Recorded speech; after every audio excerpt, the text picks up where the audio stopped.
Okay, so let's take a look at this problem here. So we have fractions within a fraction, right? So here is our numerator. Let's just review real quick.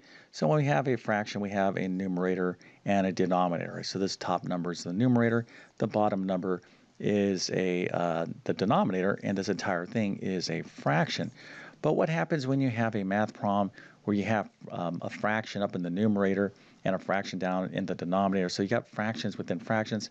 Well, by definition, we would classify this as a complex fraction type of problem. And this is a kind of a nice introductory type of problem. And hopefully, most of you out there could do it. Okay, but if you can't, we're going to look exactly at the solution right now. Okay, so what we're going to have to do here is figure out what the numerator is equal to. So we're going to have to figure out what 3 plus 1/4 is equal to. And then down here in denominator, we have 5 plus 2/3. We're going to have to figure out what these two values are equal to before we can kind of figure out the rest of the problem.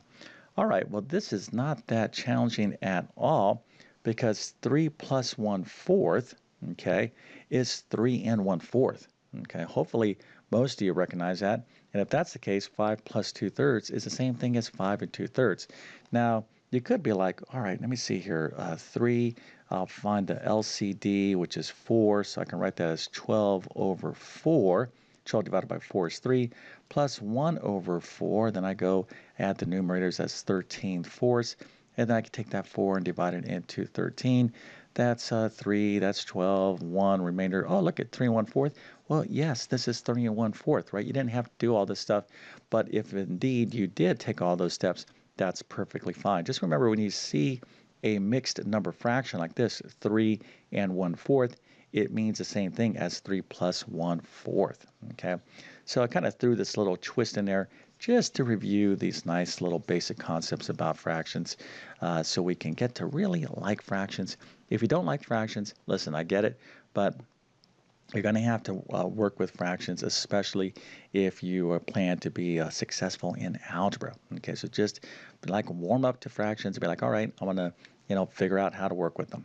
Okay, so again, 3 plus 1/4 is the same thing as the mixed number fraction, 3 and 1/4, and then 5 plus 2/3 is the same thing as the mixed number fraction, 5 and 2/3. So now we kind of figured out what our numerator and denominator is equal to, so we can take the next step in figuring this problem out. So I hope you're learning something from this video. And if that's the case, make sure to subscribe and hit that bell notification. This really does help me out on YouTube. Now, if you need additional help in math, make sure to check out my full main math courses. You can find links to those in the description of this video. So let's go ahead and get back to the problem. Okay, so we just figured out right here that this 3 plus 1/4 is the same thing as 3 and 1/4, and this 5 plus 2/3 is the same thing as 5 and 2/3.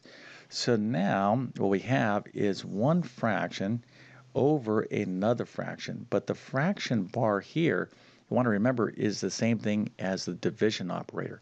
So we're taking 3 and 1/4 and we're dividing it by 5 and 2/3. So let's go ahead and write this problem in a different way.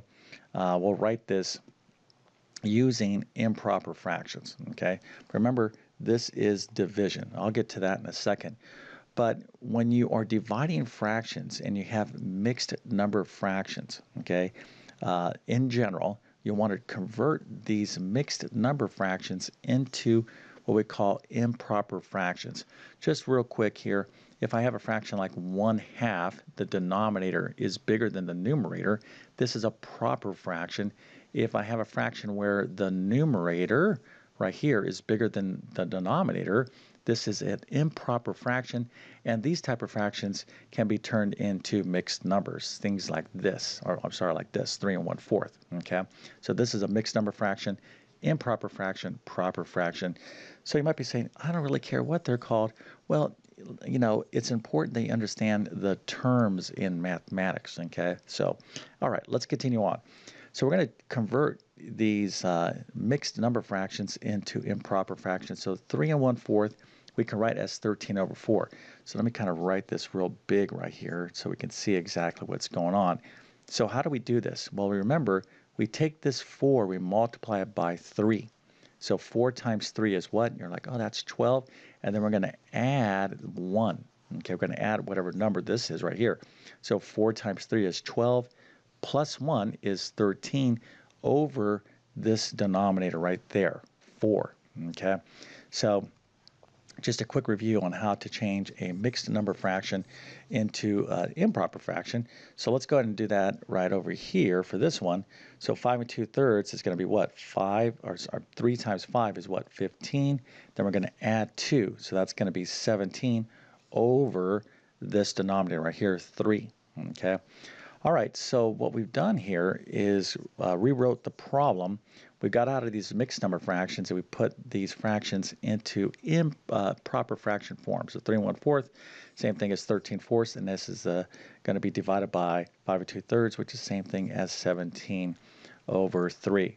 All right, so now we're going to go ahead and divide these fractions right here, and we're going to use this division operator. So let's go ahead and take a look at the next step. Okay, so 13/4 divided by 17/3, we want to express it this way. Now, you might notice here that I'm using different styles for my fraction bars. Here I'm using angle fraction bars, and here I'm using horizontal fraction bars, right? Both are correct. Okay, so if you like writing your fractions this way, that's perfectly fine. However, I'm going to encourage you to start writing your fractions in this manner, okay, with the horizontal fraction bars. It's just much easier, especially when you're doing things like algebra, okay. But what we have here is 13 over 4 being divided by 17 over 3. So we can write it this way, 13 over 4 being divided by 17 over 3. So now we need to figure out how to divide fractions, and this is where we're at in this problem. So notice I'm taking this problem one step at a time. I'm not doing too many steps because I can control the problem. I can, really double check as I go. And this is how you prevent yourself from making errors. All right, so let's go ahead and focus in on this right now. Okay, so 13 over 4 divided by 17 over 3. How do we divide fractions?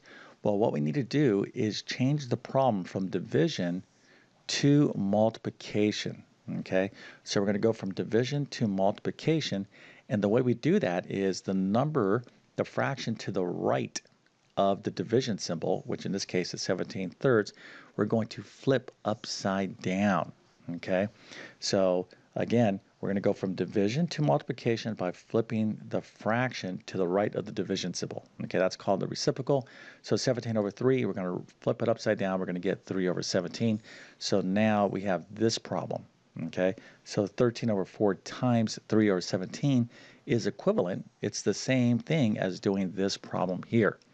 All right, so let's go ahead and continue on. We're going to figure out this multiplication problem of fractions, and I love multiplying fractions because it's so easy.